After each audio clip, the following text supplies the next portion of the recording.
자, 이어서 포트폴리오 전략을 알아보겠습니다. SK증권 역산 PIB 센터로 가보죠. 조윤석 과장입니다. 과장님 안녕하세요. 네, 안녕하십니까. 네, 오늘의 포트폴리오 어떻게 구성하셨습니까? 네, 오늘 한 종목 정도가 조금 변동이 있었습니다. 저희가 코스닥이 전부였었는데 이제 한 종목이 시세 탄력 둔화로 좀 제어가 되고요. 사실상 요즘에 굉장히 코스닥 시장보다는 거래소 시장의 전반적 상태가 좋은 모습이 나오고 있습니다. 그렇기 때문에 거래소 시장에 일부 편입을 하고 있기 때문에 이제는 저희 관심주 중에서도 예전에 말씀드렸던 SK네트워크스를 사람인가 교체하는 포트폴리오 전략이 있었습니다. 네, 사람인 HR을 매도하고 SK네트워크스를 신규로 편입을 해서 지금 LTS 30%, 엑세스바이오 30%, 프롬파스트 20%, SK네트워크스 20% 이렇게 네 종목으로 포트폴리오를 좀 꾸리고 계시는데요. 자, 그러면 사람인 HR 오늘은 주가의 움직임 괜찮아요. 주가도 오름세를 나타내고 있는데 이 종목을 제외하신 이유부터 들려주세요. 네, 사람인 같은 경우는 횡보세가 굉장히 긴 편이죠. 거의 5, 6개월 정도 횡보세가 진행이 되고 있습니다. 즉 횡보세에 대한 이유가 해소될 것으로 봤는데 아직까지 해소되지 않는다는 시장의 평가가 나왔다는 것이죠. 즉 사람인 같은 경우는 1분기부터 과감히 늘렸던 인력 고정비가 아직까지 해소가 되지 않다 보니까 실적에도 부정적인 영향을 미칠 것이라는 컨센서스가 계속적으로 존재하고 있습니다.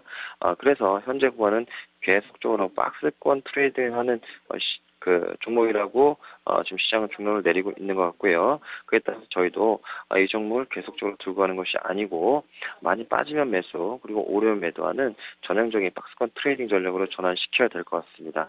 그렇기 때문에 세 종목 중에서 가장 퍼포먼스가 안 날 것으로 생각하는 종목을 가지고 뺀 상태고요. 나머지 세 종목 같은 경우는 계속적으로 우상향 기조가 유지될 수 있다고 판단하고 있기 때문에 보유하게 되었습니다.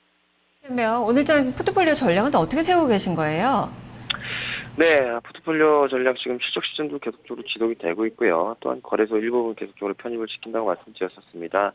특히 계속적으로 상승세가 나오는 종목들이 조정이 나오더라도 겁을 먹지 말자 이렇게 말씀드리고 싶고요. 그에 대한 대표적인 업종으로선 건자재, 바이오, IT 중에서도 신기술이 들어가 있고 또한 턴어라운드하는 종목들 위주로 계속적으로 유망하다고 보고 있습니다. 그래서 이런 관점들은 실적 시즌 이후에도 계속될 것으로 보고 있기 때문에 단기간의 변동성에 휘둘리는 것보다는 계속적인 홀딩 전략 유지하시는 것이 좋을 것 같고요. SK네트워크스 같은 경우는 저번 시간에도 말씀드렸습니다. 계속적인 중고차 시장의 확대는 필연적인 시대 흐름이라고 보고 있고요.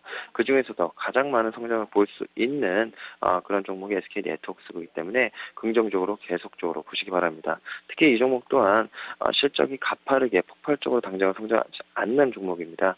즉 기대치로 움직이는 종목이라고 보시면 될 것 같은데요. 이런 기대치는 앞으로 계속될 것을 보고 있기 때문에 포기하지 마시고 지금 같은 경우 편입 이후에도 지속적으로 큰 기술적 하락이 없는 한 끌고 갈 것이라는 점은 강조해두고 싶습니다. 네, 추세가 계속적으로 살아있는 그 기업이네요. 자, 그러면 오늘 편입 관심주 중에서 SK네트워크스를 이제 편입을 하셨는데 이지웰페어는 그대로 좀 봐야 되는 건지 그리고 또 다른 종목이 있다면 좀 설명을 해주시죠. 네, 이지웰페어도 여전히 제가 통상임금 관련으로 이슈가 될 수 있는 종목으로 말씀드렸습니다. 천천히 성장할 수 있는 업종 내에서 탑픽 종목이라고 판단하시면 될 것 같고요.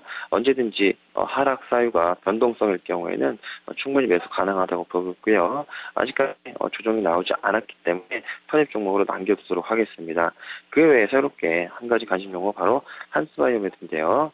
탄핵원리식제가 해외 매출이 드디어 좀 가속화되고 있는 모습이고요. 이 시장 자체는 계속적으로 성장할 수밖에 없는 시장입니다. 즉 계속적으로 노령화에 대한 시장 이슈는 지속이 될 것인데 이런 부분에 대해서 충분히 수혜를 누릴 수 있는 종목이라고 보고 있고요. 기술적으로도 이미 12,000원대에서 조정을 끝마치고 있는 상황에서 계속적으로 느린 상승 추세가 나타나고 있기 때문에 조정을 완료하고 있다고 판단하시면 좋을 것 같습니다. 그래서 한스바이오메드를 관심 종목에 추가하도록 하겠습니다. 네, 알겠습니다. 말씀 잘 들었습니다. 네, 고맙습니다. 네, 이렇게 조윤석 과장의 포트폴리오 전략 지금까지 살펴봤습니다.